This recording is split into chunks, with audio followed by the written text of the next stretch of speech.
Hey friends, Tim here. Welcome to the Friday Drive. I'm actually doing this from my backyard, and yes, we have decorated for Christmas already because my wife, we'll just leave it at that. She's a Christmas fanatic, and I've been hanging lights and watching Hallmark movies. So, hey, the topic we're talking about today, we're coming to the end of the year, and it's a great time for us to kind of reflect and recalibrate. It's a good chance for us to really take inventory and do an audit on ourselves for how the year has gone.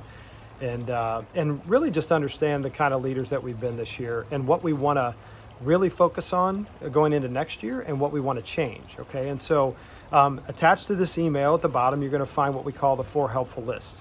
That is a worksheet that we give you. We give a lot of our clients. If you work with me as a client, you've probably seen this before, but it's got 4 columns. The 4 columns are what's working, right, that we want to keep doing as we head into next year, what's not working, that we need to stop doing as we head into next year, what's confusing.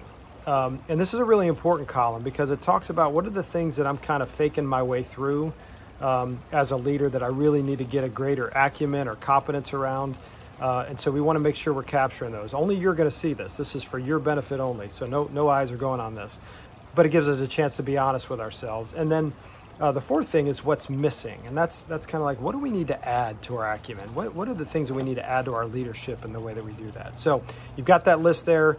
Take a look, write it out. The other thing is obviously to get sort of a 360 on yourself. 2 or 3 really good truth tellers in your life, people you trust, people you care about, that care about you, to speak the truth to you, to say, hey, what's it like to be on the other side of me? What is it like when I walk into a room? How do you feel, right? And what do you experience? If you just ask that question and let them talk, and then take a pen and paper and write down what they say, don't defend or don't get defensive.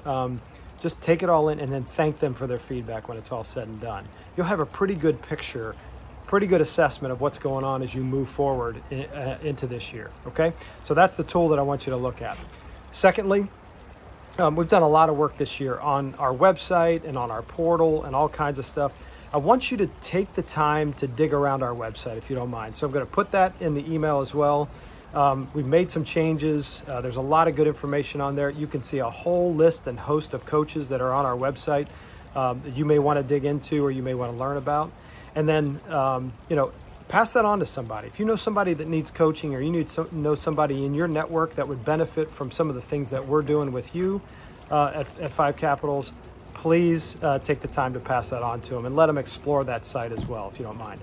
Okay, and then thirdly, we're going back to tried and true. We're going back to Andy Stanley's podcast, and I want you guys to take a look and a listen to this. It's really all about elevating your leadership and what are the components that make that up. And there's some really good nuggets in here, but there's also a little bit of room for you to craft this for yourself in terms of what it looks like. So I won't say any more about it. Just listen to the podcast. It's about 20 minutes long. You won't regret it. There's some really good stuff in there. And let me know if you have any questions as time goes on. As always, we appreciate you guys and value you incredibly, and I hope you have a fantastic weekend, and we'll see you next week on the Friday Drive.